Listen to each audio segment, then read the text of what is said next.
নমস্কাৰ স্বাগতম জনাইছো মোৰ ইউটিউব চেনেললৈ আজি ভিডিঅ'ৰ বিষয়বস্তু লৈ আহিছো বছৰীয়া পৰীক্ষা 2024-25 বৰ্ষৰ তৃতীয় শ্ৰেণীৰ সমাজ বিজ্ঞানৰ প্ৰশ্ন কাকতখন এই ভিডিঅ'টোৰ জৰিয়তে যোৱা বছৰৰ সমাজ বিজ্ঞানৰ প্ৰশ্ন কাকতখনৰ আটাইবোৰৰ প্ৰশ্ন আৰু উত্তৰ আলোচনা কৰা হ'ব যদি আপোনালোকৰ এই ভিডিঅ'টো চাই ভাল লাগে তেন্তে লাইক কমেন্ট শ্বেয়াৰ কৰিব আৰু যদি মোৰ চেনেলটোলৈ নতুনকৈ আহিছে তেতিয়াহ'লে সাবস্ক্ৰাইব কৰিবলৈ নাপাহৰিব এতিয়া আহকচোন পলম নকৰি ভিডিঅ'টো আৰম্ভ কৰোঁ আমাক 1 নম্বৰত প্ৰশ্নটো দিছে যে কেৱল উত্তৰ লিখা অৰ্থাৎ অকল উত্তৰটো লিখিলে হ'ল যদি এবাৰো এনেকুৱাকৈ আহে যে কেৱল উত্তৰ লিখা তেতিয়াহ'লে কেৱল মাত্ৰ আমি উত্তৰটো লিখিলে হ'ল সম্পূৰ্ণ বাক্যত লিখিব নালাগে এতিয়া আমাক প্ৰথম প্ৰশ্নটো দিছে যে এটা ৰাষ্ট্ৰীয় দিৱসৰ নাম লিখা আৰু এই প্ৰশ্নটো লোৱা হৈছে পাঠ নং 10 আমাৰ উৎসৱ পাত্ৰীৰ পৰা লোৱা হৈছে আৰু এই প্ৰশ্নটোৰ উত্তৰ হ'ব যে এটা ৰাষ্ট্ৰীয় উৎসৱৰ নাম লিখিব দিলে তেতিয়াহ'লে আমি লিখিব পাৰিম কি গণৰাজ্য দিৱস ওকে গণৰাজ্য দিৱস বুলি আমি লিখিব পাৰিম নতুবা আমি কি লিখিব পাৰো স্বাধীনতা দিৱসও লিখিব পাৰো যদি দুটা খুদে তেতিয়াহ'লে আমি স্বাধীনতা দিৱস আৰু গণৰাজ্য দিৱস বুলি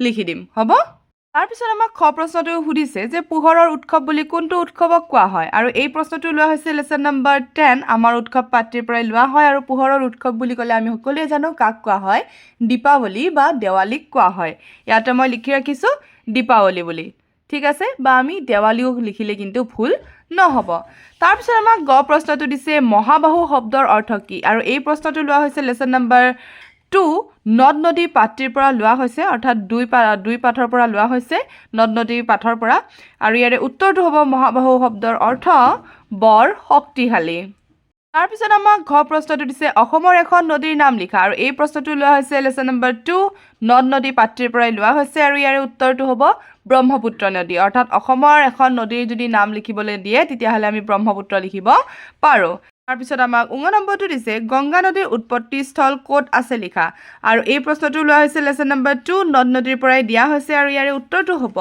হিমালয় পৰ্বতত ইয়াৰে উত্তৰটো কি হ'ব হিমালয় পৰ্বতত তাৰ পিছত আমাক নেক্সট অৰ্থাৎ প্ৰথম ছটো সুধিছে মুদ্ৰাৰ প্ৰধান কাম কি এই প্ৰশ্নটো কিন্তু লোৱা হৈছে পাঠ নং 12 আজৰি সময়ৰ আনন্দৰ দ্বিতীয় খণ্ডৰ পৰা এই প্ৰশ্নটো লোৱা হৈছে যে মুদ্ৰাৰ প্ৰধান কাম কি আৰু ইয়াৰে উত্তৰটো হ'ব মুদ্ৰাৰ প্ৰধান কাম আমি কেৱল মাত্ৰ উত্তৰটো লিখি ৰাখিছো বয় বস্তু কিনা বেচা কৰা মুদ্ৰাৰ প্ৰধান কামই হৈছে কি কোনো বস্তু আমি কিনা বা বেচা কি কৰিব পাৰো মুদ্ৰাৰ সহায়ত কৰিব পাৰো হেহে উত্তৰটো আমি কি লিখিছো বয় বস্তু কিনা বেচা কৰা তাৰ পিছত আমাক নেক্সট প্ৰশ্নটো দিছে অৰ্থাৎ দ্বিতীয় প্ৰশ্নটো দিছে আমাৰ দেশৰ ৰাষ্ট্ৰীয় ফুল কি আমাৰ দেশৰ ৰাষ্ট্ৰীয় ফুল কি পদুম বুলি আমি জানোৱেই তথাপিও মই উত্তৰটো লিখি ৰাখিছো আৰু এই প্ৰশ্নটো লোৱা হৈছে লেসন নম্বৰ 13 আমাৰ দেশৰ ৰাষ্ট্ৰীয় প্ৰতীক এই পাত্ৰীৰ পৰা লোৱা হৈছে আৰু ইয়াৰ উত্তৰটো হ'ব কি পদুম ঠিক আছে পদুম ফুল হৈছে আমাৰ ৰাষ্ট্ৰীয় ফুল আৰু যদি আমাক এইবাৰ হয়তো ৰাষ্ট্ৰীয় ফুল নিদিবও পাৰে ৰাষ্ট্ৰীয় কি দিব পাৰে আমাক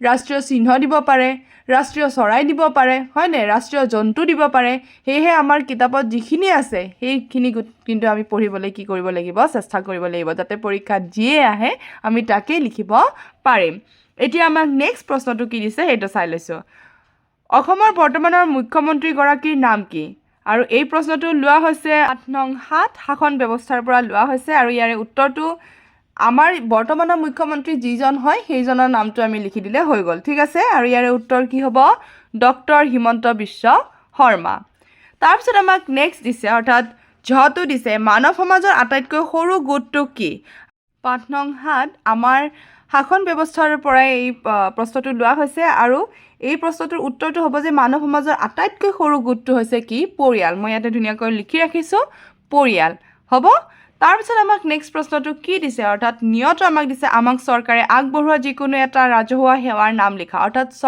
আমাক চৰকাৰে আগবঢ়াই অহা এনেকুৱা এটা ৰাজহুৱা অৰ্থাৎ অকল মোৰ কাৰণে বা আমাৰ ঘৰখনৰ কাৰণে নহয় ৰাজহুৱাভাৱে তেওঁলোকে আমাক কেনেকুৱা ধৰণৰ সেৱা আগবঢ়ায় তাৰে এটা নাম লিখিব দিছে ঠিক আছে তো তাৰে নাম আমি বিদ্যুৎ যোগান লিখিব পাৰো পানী যোগান লিখিব পাৰো আমাৰ বাট পথ আদি কি কৰে সুন্দৰকৈ বনাই দিয়ে তেনেকুৱা ধৰণৰ আমি লিখিব পাৰো ইয়াতে বাৰু মই এটাই লিখিছো এয়া লিখিছো বাট পথ লিখিছো ঠিক আছে তাৰ পিছত আমাক কি সুধিছে এইটো কিন্তু লেসন নম্বৰ 7 শাসন ব্যৱস্থাটোৰ পৰাই দিয়া হৈছে দেই আৰু আমাক নেক্সটটো সুধিছে যে মৌজাৰ মুখিয়ালজনক কি বোলা হয় মৌজাৰ মুখিয়ালজনক আমি সকলোৱে জানো মৌজাদাৰ বুলি কোৱা হয় আৰু এই প্ৰশ্নটো লোৱা হৈছে শাসন ব্যৱস্থাৰ পৰাই লোৱা হৈছে আৰু এইখিনিতে ক'ব খুজিছো ইয়াতে বাৰু মই উত্তৰটো লিখি ৰাখিছো মৌজাদাৰ বুলি কিন্তু যিহেতু যোৱা বছৰ মৌজাদাৰৰ কথা আহিছিলে, এইবাৰ হয়তো আমাক অইন দিব পাৰে যে গাঁৱৰ মুখিয়ালজনক কি বুলি কোৱা হয়, গাঁওবুঢ়া কোৱা হয়, হয়নে?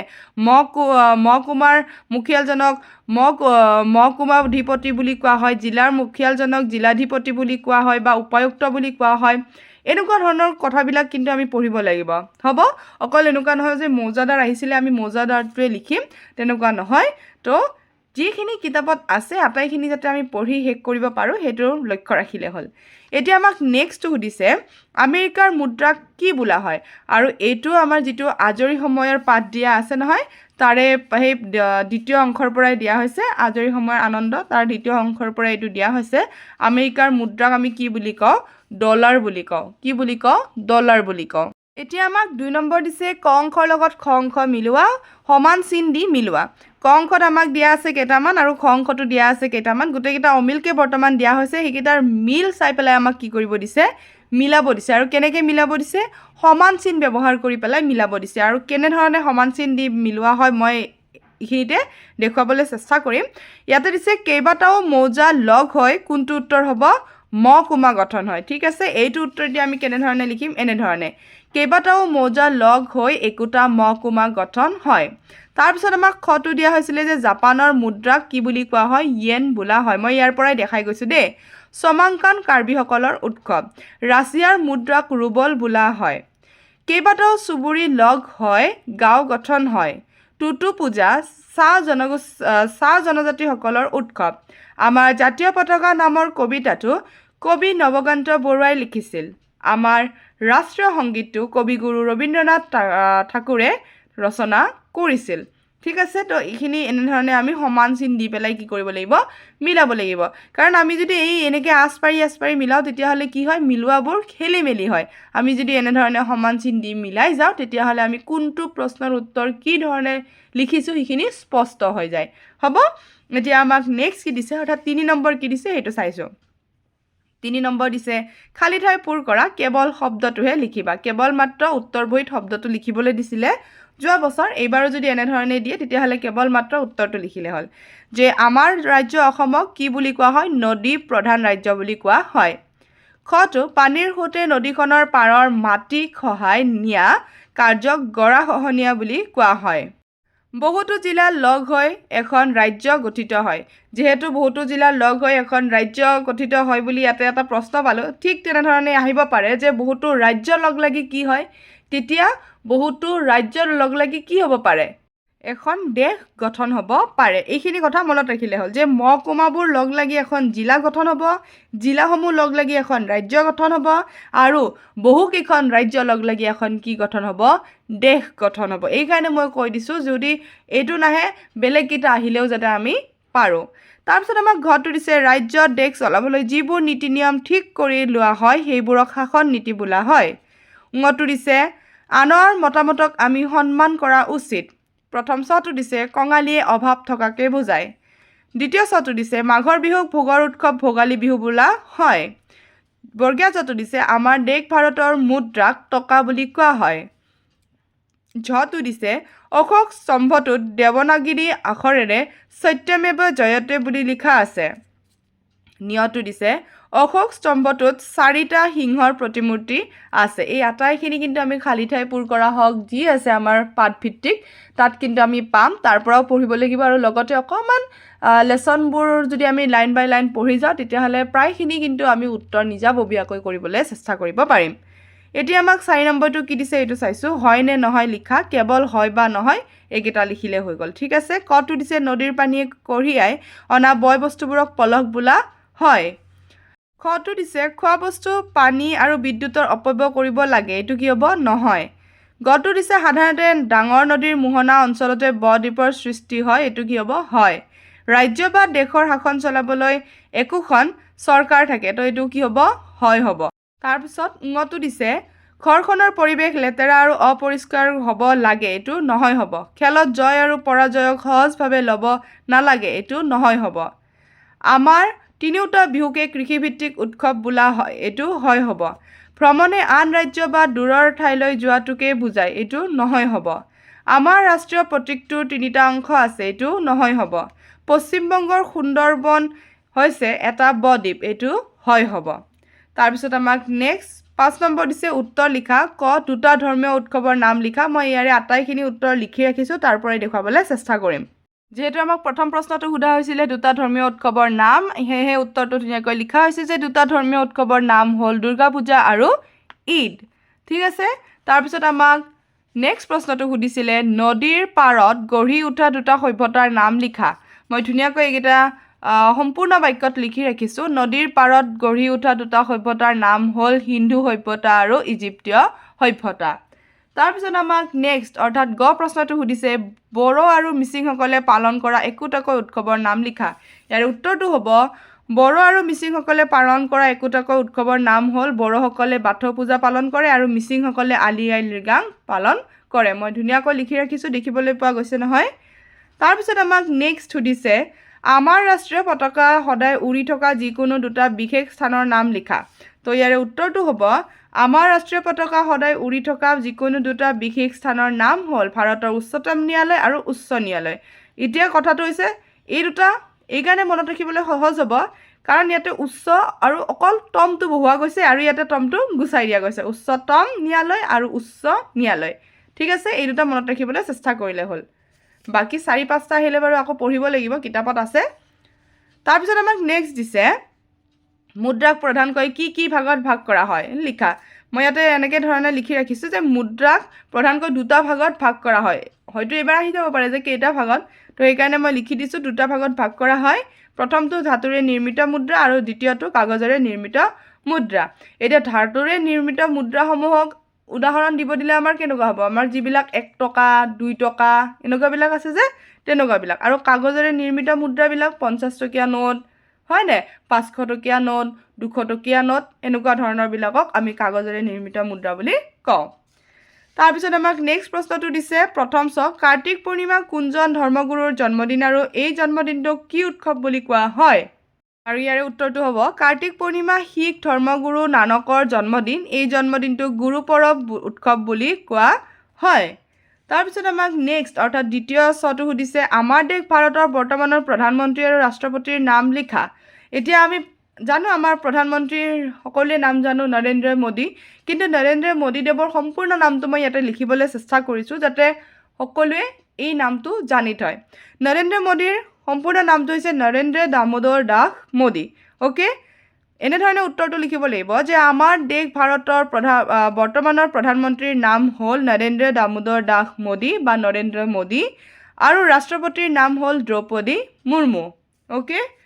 তাৰপিছত আমাক নেক্সট কি দিছে সেইটো চাই লৈছোঁ আমাক বৰ্গীয়া জটো দিছে আমাৰ ৰাষ্ট্ৰীয় প্ৰতীকটো ক'ত ব্যৱহাৰ হোৱা দেখা যায় দুটা উদাহৰণ লিখা ইয়াতে মই দুটা উত্তৰ লিখি ৰাখিছোঁ যিটো হয় সেইটোও বাৰু ৰাখিছোঁ আৰু এটা ৰাখিছোঁ সেইটো মই অকণমান পিছত দেখুৱাই আছোঁ কিন্তু প্ৰথমে আমাৰ ক'ত ব্যৱহাৰ হয় সেইটো মই দেখাই দিছোঁ যে আমাৰ ৰাষ্ট্ৰীয় প্ৰতীকটো কাগজী নোট আমাৰ দেশৰ মুদ্ৰাত ব্যৱহাৰ কৰা দেখা যায় অন্যহাতে যদি আমাক এনেকুৱা ধৰণৰ দিয়ে যে আমাৰ ৰাষ্ট্ৰীয় প্ৰতীকটো কি হিচাপে ব্যৱহাৰ কৰা হয় তেতিয়াহ'লে কিন্তু উত্তৰটো কি হ'ব ভাৰত চৰকাৰৰ চিল বা মোহৰ হিচাপে ব্যৱহাৰ কৰা হয় কিন্তু শুদ্ধ উত্তৰ এই প্ৰশ্নটোৰ শুদ্ধ উত্তৰটো কিন্তু এইটো দেই এইটো মনত ৰাখিলে হ'ল কিন্তু মই কৈছোঁ যদি কিবা কাৰণত যদি আমাক বেলেগকৈ অকণমান প্ৰশ্নটো দি দিয়ে তেতিয়া কিন্তু এনেধৰণে আমি লিখিব লাগিব তাৰপিছত আমাক নেক্সটটো দিছে অৱবাহিকা কাক বোলে তো ইয়াৰে উত্তৰটো হ'ব নদী এখনে যিটো অঞ্চলৰ পৰা পানী কঢ়িয়াই আনে সেই অঞ্চলটোকে নদীখনৰ অৱবাহিকা বোলে তাৰপিছত আমাক দিছে নিয়তো ডাক টিকট কাক বোলে ডাক টিকটটো একেবাৰে সহজ ভাষাত লিখিবলৈ চেষ্টা কৰিছোঁ যে চিঠি পত্ৰৰ খামত আঠাৰে লগোৱা টিকটটোকে ডাক টিকট বোলে তাৰপিছত আমাক নেক্সটটো দিছিলে অশোক চক্ৰটোত কেইডাল হলা বা দণ্ড আছে এই চক্ৰটো ক'ৰ পৰা লোৱা হৈছে ইয়াৰ উত্তৰটো হ'ব অশোক চক্ৰটোত 24ডাল হলা বা দণ্ড আছে এই চক্ৰটো বাৰাণসীৰ ওচৰৰ সাৰনাথৰ এটি পুৰণি অশোক স্তম্ভৰ পৰা লোৱা হৈছে এনেধৰণে উত্তৰটো লিখিলে আমি গোটেইখিনি মানে একদম সম্পূৰ্ণ নম্বৰটো পাম বুলি আশা থাকিল এতিয়া আমাক 6 নম্বৰ দিছে নাগৰিক কাক বোলে নাগৰিক হিচাপে আমাৰ যিকোনো দুটা কৰ্তব্য লিখা এতিয়া এইখিনি প্ৰশ্ন আছে 3 নম্বৰী 4 নম্বৰী এইখিনি প্ৰশ্ন কিন্তু ধুনীয়াকৈ কিতাপত দিয়াই আছে আশা কৰোঁ ছাত্ৰ ছাত্ৰীসকলে কিতাপৰ পৰা চাই মেলি লৈ পেলাই উত্তৰকেইটা লিখিবলৈ চেষ্টা কৰিব ঠিক আছে যেহেতু ভিডিঅ'টো নহ'লে বহুত বেছি দীঘল হৈ যাব 7 নম্বৰটো দিছে আমাৰ ৰাষ্ট্ৰীয় পতাকাখনত থকা তিনিটা ৰঙে কি অৰ্থ বুজাইছে লিখা এইটোও আছে ধুনীয়াকৈ কিতাপত দিয়া হয়নে? 8টো দিছে খেলা ধূলা কৰিলে আমাৰ কি লাভ হয় 3টা উদাহৰণ দিয়া। এইটোও ধুনীয়াকৈ দিয়া আছে আজৰি সময়ৰ যিটো আমাক দিয়া আছে 2য় খণ্ড সেইটোতে দিয়া আছে। তাৰপিছত 9টো দিছে আমাৰ ৰাজ্য অসমৰ গাঁৱে ভূঞে প্ৰচলিত 4বিধ খেলৰ নাম লিখা। এইটোও ধুনীয়াকৈ দিয়া আছে হয়নে? কিতাপত যিহেতু দিয়াই আছে মই আৰু লিখি থকা নাই। আগৰখিনিও দিয়া আছিলে যিহেতু এইকেইটা সৰু প্ৰশ্ন আছিলে মোৰ দিবলৈ সুবিধা হৈছিলে। এতিয়া এইকেইটা বহুত দীঘল হয়নে? বহুত নহয় বাৰু কেইটামান কেৱল পইণ্ট লিখিলে হৈ গ'ল। কিন্তু আশা কৰোঁ ছাত্ৰ ছাত্ৰীসকলে নিজে কিতাপৰ পৰা বাছি উলিয়াই লিখিব পাৰিব। যদি পঢ়া হোৱা নাই আৰু পঢ়া হৈছে যদিতো মুখস্থই লিখিব পাৰিব, তাত কোনো কথাই আহি নপৰে। তাৰপিছত নেক্সট অথবা এটাও দি থৈ দিছে যে বিদ্যালয়ত পালন কৰিবলগীয়া যিকোনো 4টা নিয়ম লিখা। যদি এইটো পৰা হয় এইটো লিখিলে হ'ল, যদি এইটো নাজানে কোনোবাই তেতিয়াহ'লে এনেকুৱা ধৰণৰ অথবা আহিলে লিখিলে হ'ল, অৰ্থাৎ অথবা যিকোনো এটা লিখিলে হৈ যাব। তাৰপিছত নেক্সট 10টো দিছে নদীৰ পৰা আমি পোৱা যিকোনো 4টা সহায় লিখা, আৰু অথবা এটা দিয়া আছে যে ৰাষ্ট্ৰীয় সংগীত গোৱাৰ সময়ত পালন কৰিবলগীয়া 4টা নিয়ম লিখা। তো ইয়াতো অথবা দিয়া আছে, এই দুটাৰ যিকোনো এটা লিখিলে হৈ যাব। অৰ্থাৎ এইবাৰো যদি প্ৰশ্ন কাকতত এনেধৰণে অথবা আহে তেতিয়াহ'লে প্ৰথম প্ৰশ্নটো আৰু দ্বিতীয় প্ৰশ্নটোৰ মাজত যদি অথবা থাকে, যিটো সহজ যেন লাগে, যিটো মুখস্থ থকা যেন লাগে, সেইটো লিখিলে হৈ গ'ল। বাকী আমাক 11 নম্বৰৰ কত ইংৰাজী শব্দকেইটাৰ অসমীয়া প্ৰতিশব্দ লিখা দিছে। তো আমি ইংৰাজীৰ প্ৰতিশব্দও চাব লাগিব, অসমীয়া প্ৰতিশব্দও চাব লাগিব। অৰ্থাৎ ছ'চাইটি, চিটিজেন, ফেষ্টিভেল, চিম্বল এইকেইটা অসমীয়া কি হয় সেইটো সুধিছে। ছ'চাইটি মানে আমি জানোৱেই আমাৰ সমাজৰ কথা কৈছে, ফেষ্টিভেল মানে আমি জানো উৎসৱৰ কথা কৈছে, চিম্বল মানে চিহ্নৰ কথা কৈছে, চিটিজেন মানে নাগৰিকৰ কথা কৈছে। ঠিক আছে, তাৰে ভিত্তিতে আমাক আকৌ অথবা দিছে ৰঙালী বিহুৰ সময়ত অসমত হোৱা 2টা প্ৰাকৃতিক পৰিৱৰ্তন লিখা। যোৱা বছৰ দিছিলে অথবা এইবাৰ হয়তো নিদিব পাৰে, সেইকাৰণে আমি অসমীয়া প্ৰতিশব্দ আৰু ইংৰাজী প্ৰতিশব্দ মুখস্থ ৰাখিবলৈ চেষ্টা কৰিব লাগিব। বাকী ইয়াতে যিটো অথবাত প্ৰশ্ন দিলে যে ৰঙালী বিহুৰ সময়ত অসমত হোৱা 2টা প্ৰাকৃতিক পৰিৱৰ্তন, ৰঙালী বিহুত আমি কি কি পৰিৱৰ্তন দেখিবলৈ পাওঁ? পোনতেতো আমি গছৰ পাতবোৰ কুঁহিপাত দেখিবলৈ পাওঁ হয়নে? এনেকুৱা ধৰণৰ, বা চৰাই চিৰিকটিৰ মাত শুনিবলৈ পাওঁ, কুলি চৰাইৰ কু কু মাত শুনিবলৈ পাওঁ। তেতিয়া আমি গম পাওঁ যে কি আহি আছে, বহাগ বিহু আহি আছে হয়নে? এনেকুৱা ধৰণৰ কথা।